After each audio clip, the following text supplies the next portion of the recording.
আলোকছটা বেরিয়ে আসে সেখান থেকে। জাঙ্কুক সাথে সাথে লুটিয়ে পড়ে সেখানে।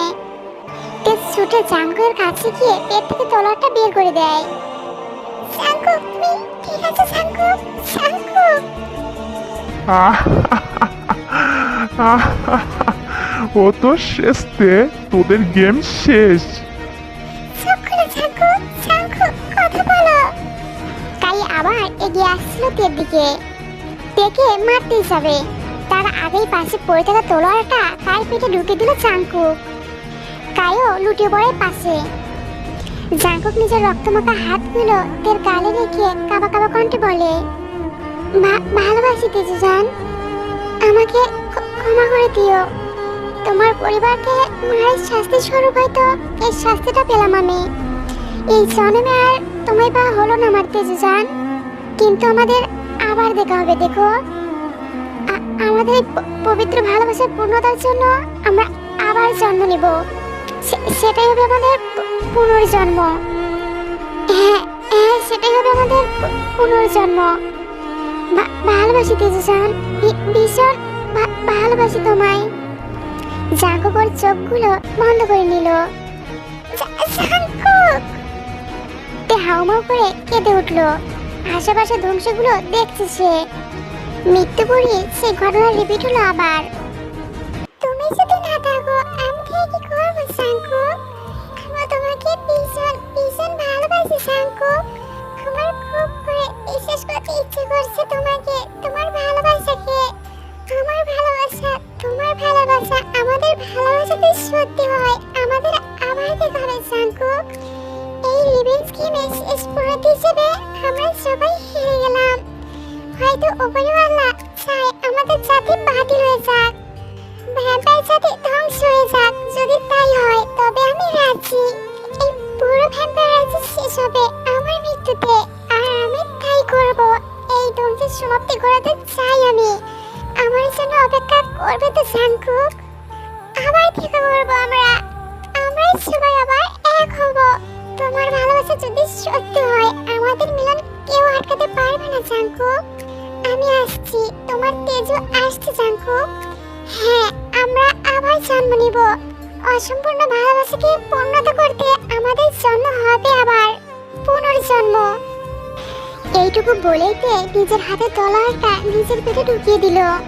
লুটিয়ে পড়ল জাঙ্কুকের মৃতদেহের পাশে। মুচকি হেসে জাঙ্কুকের রক্তাক্ত হাতটা ধরল, চোখ বুঝে নিল। সেই একই দৃশ্য। তোমার আমার ভালোবাসা সত্যি হলে আমাদের আবার দেখা হবে। কোনো ভ্যাম্পায়ার রিভেঞ্জ গেমের জন্য নয়, লাভ গেমের জন্য, একটা মিষ্টি সংসারের জন্য, যার স্বপ্নে তুমি দেখেছিলে জাঙ্কুক। ভালোবাসি, বড্ড ভালোবাসি আমার ভ্যাম্পায়ার জামাই।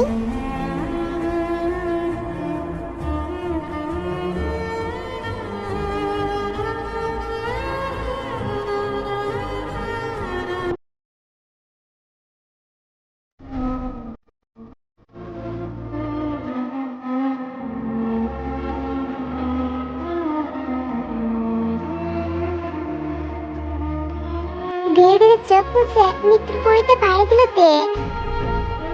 ধ্বংস হতে লাগলো ভ্যাম্পায়ার রাজ্য। পরিসমাপ্তি ঘটলো নেকড়ে আর ভ্যাম্পায়ার যুগের। আর বাকি রইল তে আর জাঙ্কুকের গল্প। হ্যাঁ, তে জাঙ্কুকের আবার জন্ম হবে, পুনর্জন্ম। তেককের এই জন্মই এই পূর্ণতাই প্রমাণ করে দিবে সত্যিকারের ভালোবাসার অগাধ বন্ধন।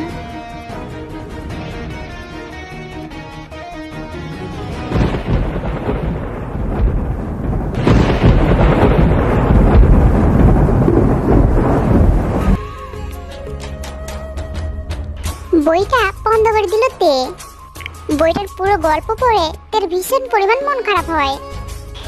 সে তো কান্নাও করে দেয়। তের চোখে বারবার ভাসছে কিংকতি অরূপের জাঙ্কুকের সে তেজস্ব মুখখানা। কি তেজ তার ভালোবাসির কথা বলাটা।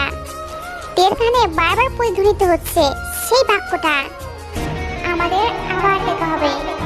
আমাদের এই পবিত্র ভালোবাসার পূর্ণতার জন্য আমরা আবার জন্ম নিব। সেটাই হবে আমাদের পুনর্জন্ম। তেজ চট করে ওর চোখ মেলে, মুখটা কালো করে বিড়বিড় করে বলতে থাকে, কেন যে বইটা পড়তে এলাম কে জানে। না পড়ি হয়তো ভালো হতো। এখন শুধু শুধু মন খারাপ লাগছে। কি হতো পেয়ার চাঙ্কের মিলন হলে? ওহ, কি ভালোবাসা না ছিল কুইন্টি আর কিংকোকে। আর কুইন্টি তো অন্য ভাবতে পারছি না, নিজের ভালোবাসার জন্য নিজেকে শেষ করে দিলেন। ভাবা যায় ওনাদের ভালোবাসার কত গভীরতা ছিল। উফ, আমি যদি এমন একটা ভ্যাম্পায়ার জামাই পেতাম, তাহলে আমি আমার ভ্যাম্পায়ার জামাইকে সারাক্ষণ ভ্যাম্পায়ার জামাই জামাই বলে মাথা খেয়ে নিতাম। উফ, কতই না ভালো হতো। দূর বাবা, ভালো লাগে না। ओह मेरा वैम्पायर जमाई, तुम कहाँ हो? जल्दी से मेरे पास आइए। जल्दी से आइए। কি বিবির করছিস? হ্যাঁ সানি, তুই এখানে? আমি ছাড়া কে থাকবে শুনি? আবার বই নিয়ে পড়েছিস? এক্ষুনি সময় চলে আসবে তো। লইয়া পিড়িতে ছাতা তোর বুকে রাখুন মাথা, লইয়া পিড়িতে ছাতা তোর বুকে রাখুন মাথা। ছাতার নিচে ভাবের কথা কইমু সারাক্ষণ। মেম্বরে মায়া তুই দিয়া দে তোর মন, তোরে নিয়া আসলি খেতে করব নির্বাচন। উফ বাবুনের বাচ্চা, কি শুরু করলি আবার? তুই চুপ কর জানি, আমি আমার সখিনার মায়ের লাগিয়া গান গাই। গান তো নয় যেন ফাটা বাস। আমি মেম্বারের মায়া না, আর কোনো সখিনার মা না, বুঝলি? গান যেখান সেখান থেকে কপি করে আনে। এই গান ওই ভ্যাম্পায়ার রিভেঞ্জ পুনর্জন্ম, ওই বইতে যখন থেকে পড়েছে তখন থেকে গিয়ে যাচ্ছে। বাগুনের বাচ্চা কোথাকার। ওর নাকি ওই যে বইতে যে বগু মারছে না, তাকে নাকি ভীষণ ভালো লেগেছে। হ্যাঁ লেগেছেই তো, বিশেষ করে ওই লাইনটা, ছাগল খায় লতা পাতা গরু খায় ঘাস, ছাগল খায় লতা পাতা গরু খায় ঘাস, আমি দিলাম ভালোবাসা তুমি দিলা বাস, আর তুমি দিলা বাস। এই ছন্দ শুনে হেসে উঠলো সবাই। অনেক হয়েছে চান, এবার রেডি হবি চল। এক্ষুনি সুগার সাথে নোরা এসে পড়বে। এসে যদি দেখে তুই এখনো রেডি হসনি, তখন সুগা আমাকে বোকা দিতে শুরু করবে। চল পাখি, আমি তোকে নিজের হাতে রেডি করব। ওই সিমনা বেবি শোন না। বল, কি বলবি? বলছি আমার না ভীষণ ভয় করছে চিমিন, ছেলেটা কেমন কি বুঝতে পারছি না। তোর দুলা ভাইয়ের বন্ধু ছেলেটা, বুঝলি? অনেক ছোট থেকে সুগা আর ওই ছেলেটার নাকি বন্ধুত্ব। তাছাড়া গিরিশই থাকে সুগার কাছেই। সুগার মতো সেও বাংলাদেশের মেয়েকে বিয়ে করতে চায়। সুগা আমাকে ছেলেটার ব্যাপারে যা বলেছে, আমার তো মনে হয় ছেলেটা খারাপ নয়। চল না জান, তাড়াতাড়ি রেডি হবি। হয়তো তাই হবে। আচ্ছা চল। সবাই দেখে রেডি করে নিচে নিয়ে আসলো। ছেলে পক্ষরা সেখানে অপেক্ষা করছে ওর জন্য। বেগম জানি জিমিন তে 4 বেস্ট ফ্রেন্ড। এর মধ্যেই জিমিনের সুগার সাথে বিয়ে হয়েছে, সে এক মজার ব্যাপার। সুগা আগে দেখে এসেছিল দেখতে, কিন্তু জিমিন দুষ্টুমি করে নিজে তেরো জায়গায় চলে যায়, আর সুগা ওকেই পছন্দ করে নেয়। সত্যিটা জানার পরেও সুগা ওকেই মেনে নেয়। এতে কারোর আপত্তি না থাকায় সবার সম্মতিতেই বিয়েটা হয়ে যায়। আর তের এই বিয়ের প্রস্তাবটা সুগা এনেছে।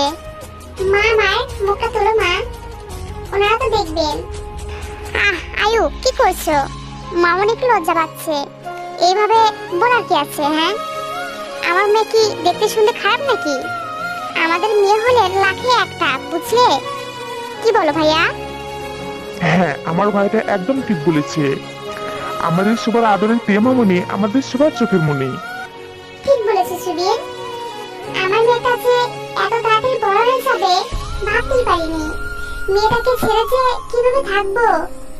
এই পুরো বাড়িটা এই একটা মেয়েটাই তো আলো করে রাখতো। আমার শোনো মেয়ে হয়েছে, আপনাদের কি মনে হয় আমরা আমাদের ছেলের জন্য শুধু বৌমা নিয়ে যাচ্ছি? না, আমরা আমাদের মেয়েকে নিয়ে যাচ্ছি। এই মামনি আমাদের বাড়িতে খুব সুখে থাকবে। এত ভাববেন না তো। হ্যাঁ সুবিন, জিন একদম ঠিক বলেছে। তোদের মেয়ে যেমন তোদের চোখের মনি হয়ে থাকে, ঠিক আমাদেরও এইভাবে চোখের মনি হয়ে থাকবে, বুঝলি? তাছাড়া তুই তো জানিস অনেক দিনের ইচ্ছা আমাদের তোর মেয়ে আর আমাদের ছেলের বিয়ে দিয়ে আমাদের বন্ধুত্বর বন্ধনটা আরো অটুট রাখবো। হ্যাঁ বাবা, আমি আমার দাদু ভাইয়ের জন্য এমন কাউকে খুঁজছিলাম। তোমাদের মেয়েই হবে আমাদের ঘরের লক্ষ্মী। যাই হোক, তোমরা আমার দাদু ভাইকে দেখে রেখো। আমার 5টা না 10টা না, একটা মাত্র দাদু ভাই। অনেক আদরের, অনেক ভালোবাসি আমার দাদু ভাইকে। ধরতে গেলে এক প্রকার একমাত্র আমার দাদু ভাই আমার বেঁচে থাকার সম্বল। ওহ দাদু, এত চিন্তার কারণ নাই। আঙ্কেল আন্টি আর বাড়ির সবাই অনেক ভালো মানুষ ওনারা। দেখবে আমার শালিকাকে অনেক সুখে রাখবেন তারা। আর আমার বন্ধু তো লাখে একটা, পরে সব বুঝতে পারবেন, বুঝলেন? হ্যাঁ বাবা, সুগো বাবা একদম ঠিক বলছে। তাছাড়া তুমি তো জানো আরে মামার কাছের বন্ধু, আমার মেয়ে ওখানে গিয়ে সুখে থাকবে। ও গড, তোমরা কি শুধু বকবক করেই যাবে নাকি আমাদের বাবাকে দেখে দিলে ভালো মতন? বেচারি সে কখন থেকে বসে আছে, আর ভাইয়াও তো আর অপেক্ষা করতে পারছে না। না জানি বেচারার মনে মনে কি হচ্ছে। দূর বাবা, ভালো লাগে না। এই চুপ করবি নাকি একটা গট্টি খাবি? সবাই একসাথে হেসে উঠলো। প্রিয় মুখ টিপে হাসলো। এতক্ষণ সারা কথা বললো। এনারা হচ্ছে আয়ু ইয়োনো তের ছোট মা ছোট বাবা, সুবিন ইয়নসিয়ন তের বাবা মা, জিন আরেম ওনারা জাংকুকের বাবা মা, জেহব জাংকুকের দাদু, সিয়নসিয়ন তের দাদু, লিসা জাংকুকের ছোট বোন। আরেম সুবিন এনাদের ধরতে গেলে অনেক আগে থেকেই একে অপরের কাছের বন্ধু। ওরা তে জাংকুকের বিয়েটা আগে থেকেই বন্দোবস্ত করে রেখেছিল। সুগা এই ব্যবহারটা জানতো না, দেখতে এসে জেনেছে। বাট জাংকুক যাই হোক সব জানতে পারবে পরে। দেখি মা একটু মুখটা তোলো। ভয় নেই, আমি তো আর মামনি। তে লজ্জারাঙ্গা মিশ্রিত মুখটা তুললো। মাশাআল্লাহ, কি যেন সুন্দর। আমার ছেলেকে একটু দেখো মা। তে সংকোচ নিয়ে ছেলের দিকে তাকাতেই চমকে গেল। এটা কি করে সম্ভব? ঠিক সেই বইয়ের মতন বর্ণাঢ্য নীল চোখ, ফর্সা চেহারা, বলিষ্ঠ দেহ, অত্যন্ত সুপুরুষ। তে বিড়বিড় করে বলে দিল, কিন্তু কি? জাংকুক, আমার নাম সিওন জাংকুক। আমার মা বাবা বাংলাদেশি, তাই আমার নাম বাংলাদেশের মতোই। তে থতমত খেয়ে গেল। কি হচ্ছে এসব? কিভাবে বইয়ের লেখা কথা অনুযায়ী এসব করছে? আমি বলি কি, তোমরা দুইজনে একটু আলাদা গিয়ে কথা বলো মা। সেই ভালো। তে মা, চা উপরে। হ্যাঁ তেজু মা, চা। তে জাংকুককে নিয়ে নিজের ঘরে নিয়ে আসলো। জাংকুক আশেপাশে চারদিকটা ঘুরে দেখছে। ভীষণ সুন্দর আপনার ঘরটা। ইয়ে মানে হ্যাঁ। আপনার কি আমাকে পছন্দ হয়নি? সেটা হবে কেন, যথেষ্ট সুপুরুষ আপনি, দেখতে অনেকটাই। তখন তের কানে আবার সেই কথাগুলো প্রতিধ্বনিত হলো। ভালোবাসি তেজু জান, ভীষণ ভালোবাসি তোমায়। আমাদের এই ভালোবাসা পূর্ণতা পেতে আবার জন্ম নেব। আমাদের আবার দেখা হবে, সেটাই হবে আমাদের পুনর্জন্ম। তে ভাবনার মাঝেই জাংকুক হুট করে বলে উঠল, ভ্যাম্পায়ারদের মতন, তাই না? তে আরেক টোকা চমকালো। আপনি?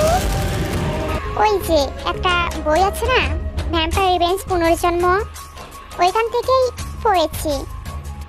আর কি চমৎকার ভাবে আমাদের নামগুলো, আমাদের চেহারাগুলো মিলে গেল গল্পের সাথে, তাই না? আমিও পড়েছি বইটা, বাট আপনিও সেই একই বই কি করে পেলেন? আর একই প্রশ্ন আমারও। আসলে এই সবগুলোই জাংকুকের কাজ। জাংকুক ভ্যাম্পায়ার এখন না থাকলেও ওর মধ্যে তবুও অন্য একজনের শক্তিতে আবদ্ধ। জাংকুকই ওই বইটা আবিষ্কার করেছে, আর তের নামে গিফট এসেছে এটা বলে বইটা ওদের বাসায় পাঠিয়ে দেয়। আর ওইখান থেকে জিমিন চেনি বোম আগে ওই বইটা নিয়ে আগেই পড়ে নেয়, তারপরে গিয়ে তে পড়ে। ওই তো একটা পুরনো বইয়ের দোকান থেকে নিয়েছিলাম। বইটা আমার কাছে অনেক ইন্টারেস্টিং বলে মনে হচ্ছিল, তাই পড়ে নিয়েছিলাম। বাট আপনি কি পুনর্জন্ম বিশ্বাস করেন? না। তাহলে তো হয়ে গেল। জাংকুক তের একটু কাছে আসলো। সেসব বিশ্বাস করার প্রয়োজন নেই তেজু-সান। আমরা এই জন্মের দুই প্রেম পাখি, কিছুদিন পর যাদের সুখের একটা সংসার হবে, তাই কোনো উল্টাপাল্টা কথা মাথায় এনো না। ওকে মাই লাভ তেজু-সান। তে ঢোক গিলল, যেন ওর হাত পা ভয়ে শরীরে ছিটে গেল।